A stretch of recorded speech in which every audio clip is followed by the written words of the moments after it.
Dernier Pérec, Shar Bitachon. Après, on verra ce qu'on fera. Moi, je l'aurais bien refait. De quoi il parle?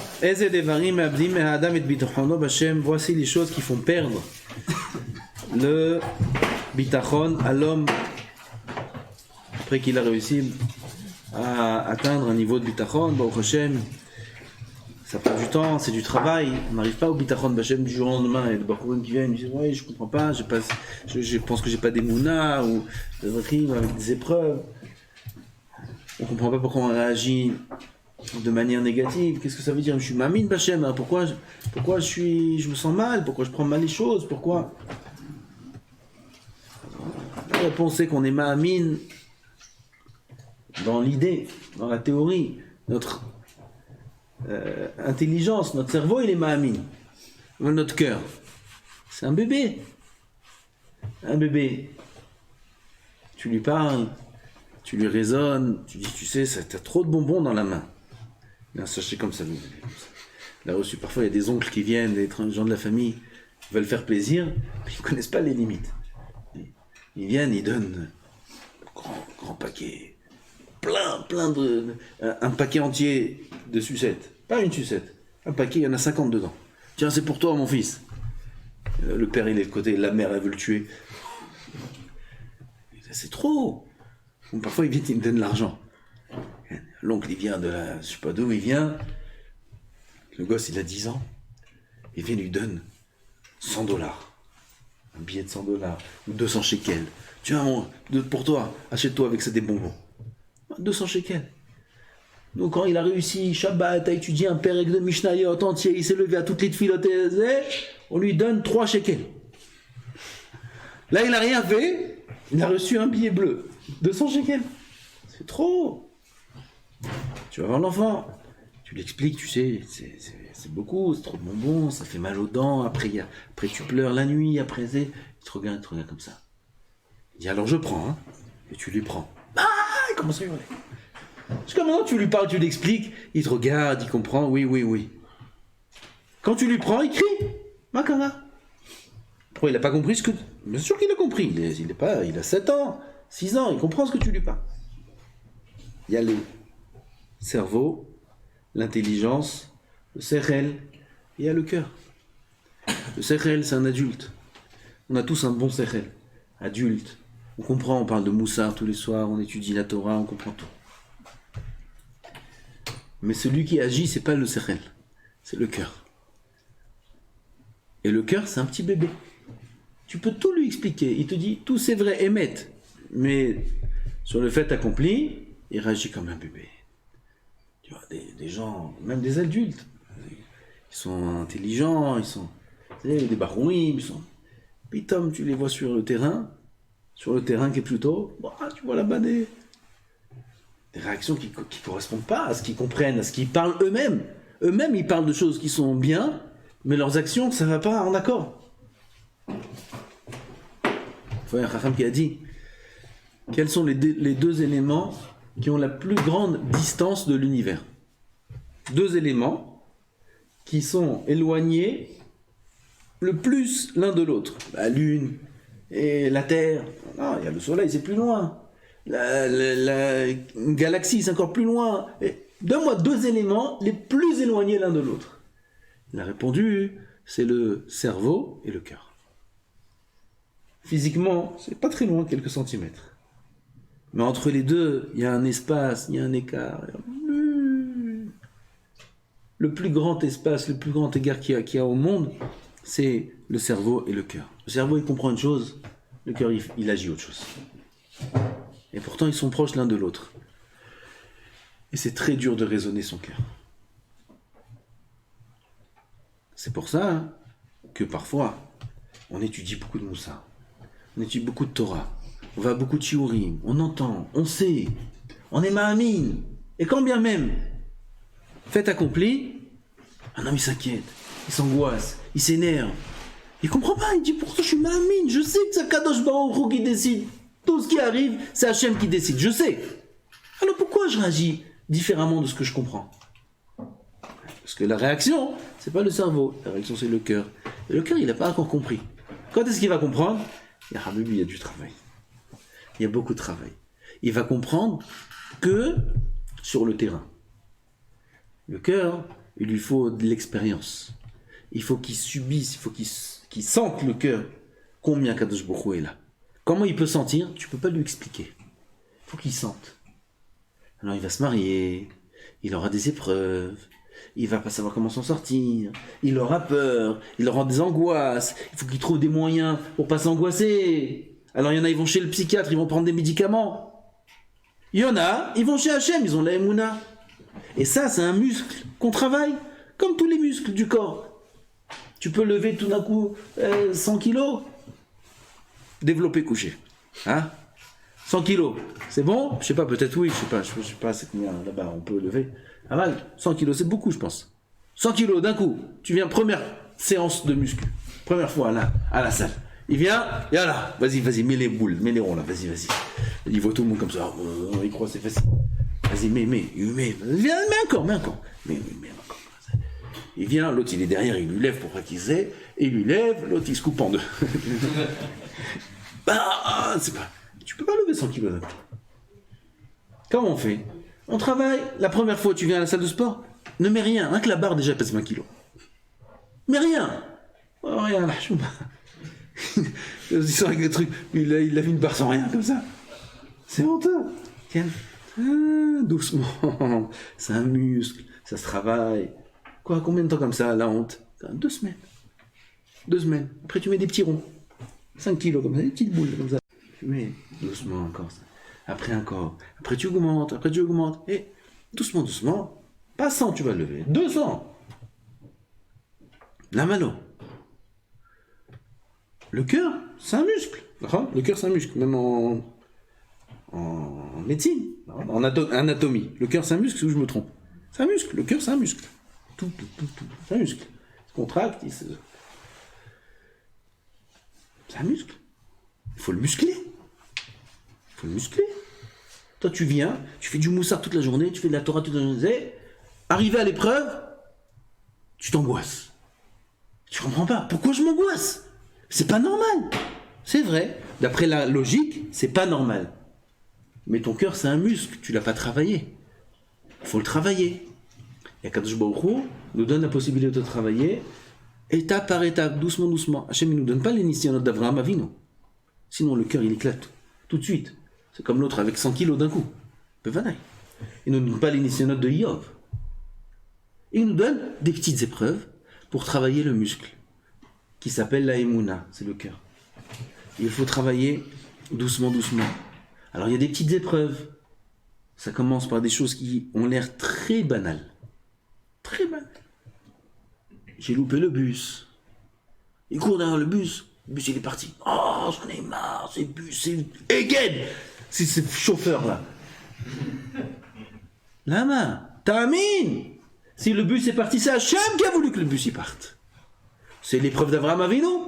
C'est la Akedat Yitzhak. Non. C'est pas maintenant ça. Ça, si on lui donne ça maintenant, il est fini. Fini. Un picoros il devient. On lui donne des petites doses. Il a raté le bus. Ah, c'est une épreuve d'Emouna maintenant. Ou tu t'énerves contre Eged, ou tu t'attaches à la Emouna B'Hashem. Tu dis, Befatay, Kolman David Hamana, l'Etavavi. Tout ce qu'il fait à Kadosh Baruch Hu, c'est pour le bien. C'est pour le bien. Kadosh Baruch Hu, il sait pourquoi. Va savoir, peut-être il y a une bombe là-bas. Tout est pour le bien. Tov. Comme ça, une fois, après une autre fois, il est au supermarché. Il vient pour payer. Il n'a pas aimé le manger de la Yeshiva. Il est parti acheter à manger. Il va pour payer. Il va. Où est le portefeuille? Il n'y a pas de portefeuille. Il était là. Il n'y a plus de portefeuille. Il a disparu. Ah, plus de portefeuille. Je sais pas où il est. Maintenant, il y a la caissière. Il y a le monde derrière. Eh, monsieur, qu'est-ce que vous faites, monsieur? Il s'angoisse. Eh, excusez-moi. Vas-y. Il commence à paniquer. Tamine. Je suis déjà parti quelques étapes plus loin. J'ai sauté, j'ai brûlé les étapes. Là, ça fait déjà 1 mois qu'il s'entraîne à la salle. Oui, il a déjà passé tous les petits trucs qu'il y a entre les deux. Et là, il a une épreuve un peu plus sérieuse. Le portefeuille, vas-y. Et là, il garde son calme. Il demande pardon à ceux qui sont derrière. Il dit à la caissière, je vais remettre tous les produits à leur étagère. Chacun, ne vous inquiétez pas. Il prend le sachet, il remet tout dans l'étagère. Il rentre à l'Yeshiva, il dit peut-être, ou dans sa chambre, ou à la maison, j'ai perdu mon portefeuille peut-être. Déjà, il a passé première étape de l'épreuve. Il arrive, le portefeuille est nulle part.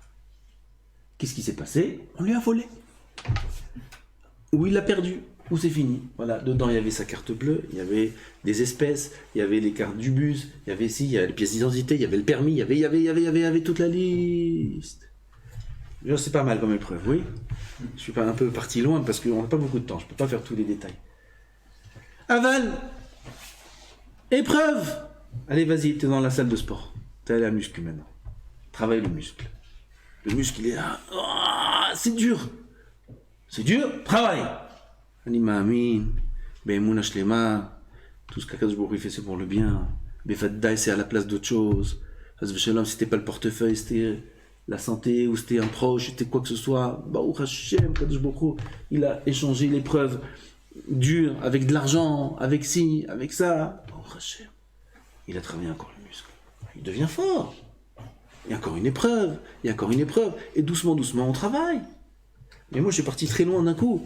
Avala Emet, chaque instant de la vie, de la journée, c'est une épreuve d'Emouna. Chaque instant. Mamash Kepchuto.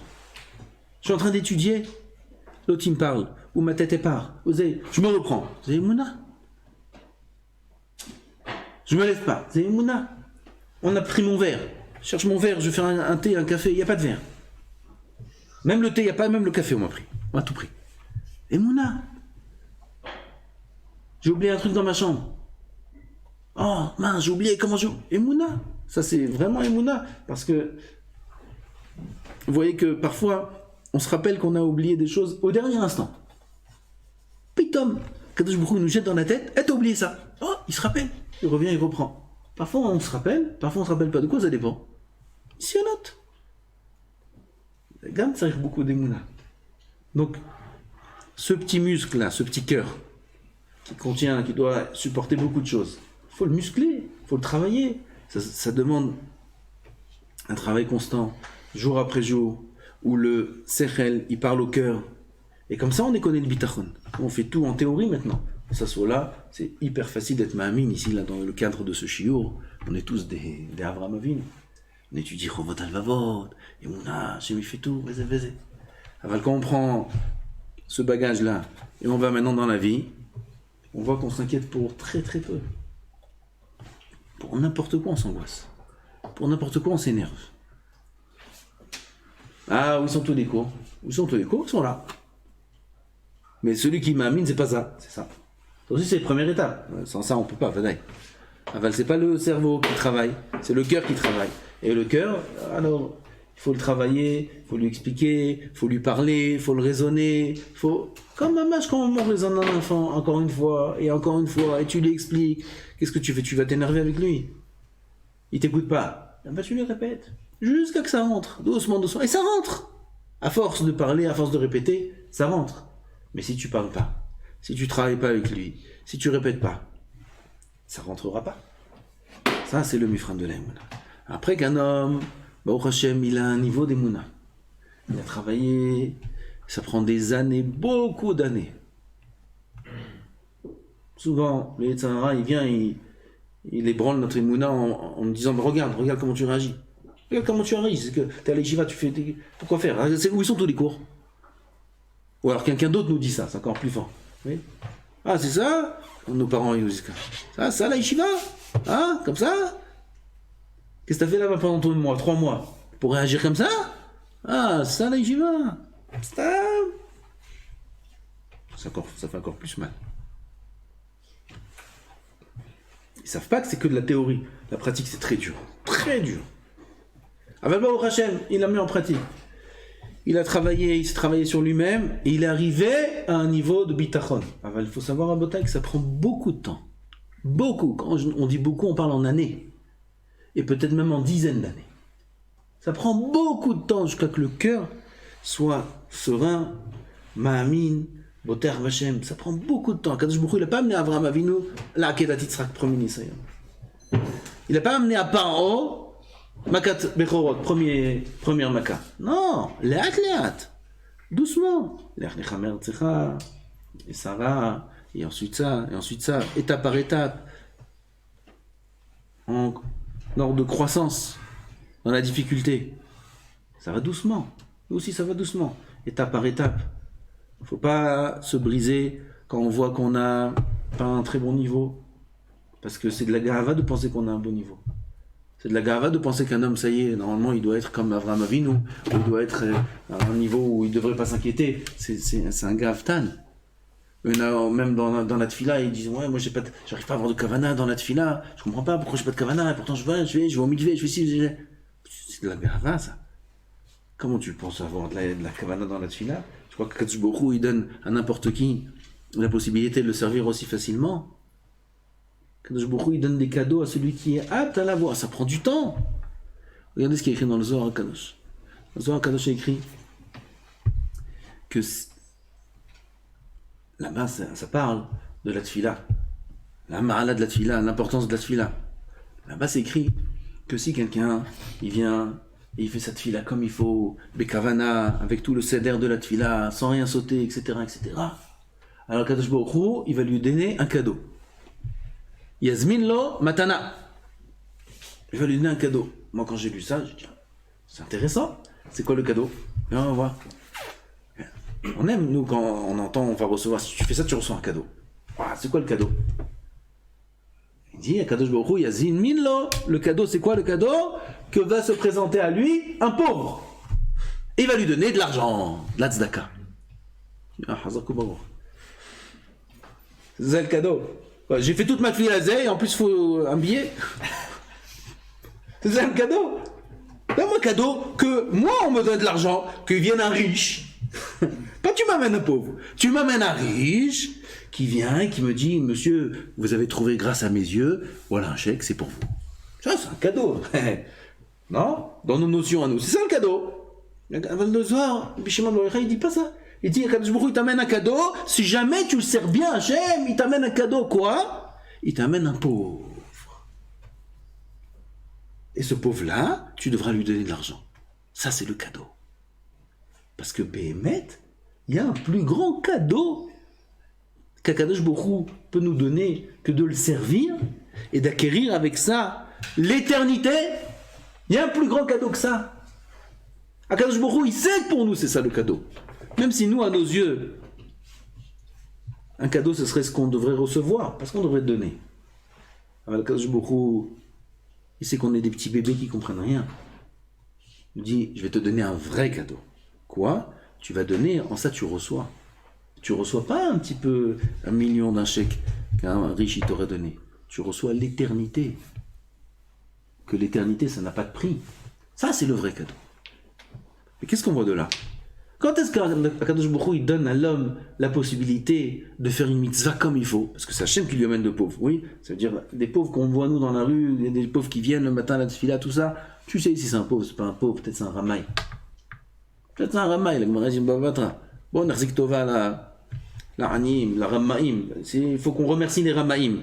Baruch Hashem, heureusement qu'il y a des pauvres qui c'est des voleurs, c'est des menteurs. Comme ça, ça pose pas d'accusation sur celui qui n'a pas donné la tzedaka. Il n'a pas donné parce que les pauvres, c'est des menteurs. Donc tu sais pas si les pauvres, c'est vraiment des pauvres ou pas.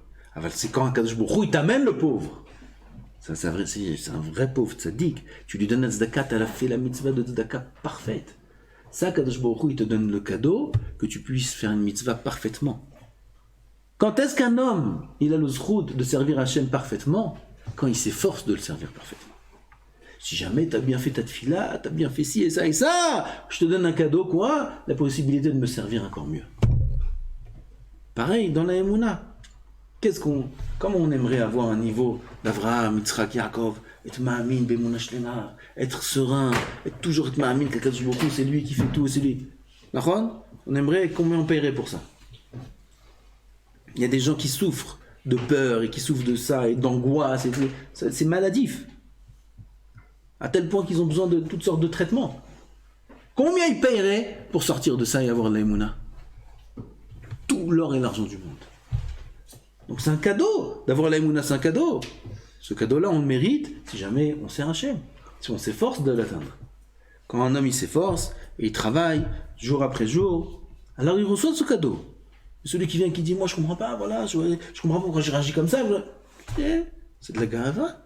Qu'est-ce que tu crois? Tu vas être au niveau pitom d'un grand tzaddik sans avoir travaillé quelques années, sans avoir surmonté des épreuves? Tu crois que tu peux monter comme ça? Miya ale behar Hashem ou miya comme Kocho. Qui c'est qui peut monter, se tenir sur le sommet de la montagne d'Hachem? Il y a du travail. Celui qui travaille, à petite mesure, comme on a dit, des petits exercices au début, qui ont l'air d'être des exercices de... Béhémet, c'est là-bas qu'on commence à travailler les athlètes, la Emouna, et alors on arrive, Bezrat Hashem, au stade de Ma'amin, de Boter, monsieur. Le Rav, dans le 7e Pérec, qu'on verra demain, Bezrat Hashem, il nous parle, après qu'un homme a atteint le niveau de la Emouna, il est déjà, ou il a atteint un certain niveau, un certain pourcentage, tout le monde a un certain pourcentage. Il risque de le perdre. Il va nous dire les choses qui, chas v'shalom, peuvent faire perdre le bitachon, monsieur. Baruch Adonai l'olam. Amen.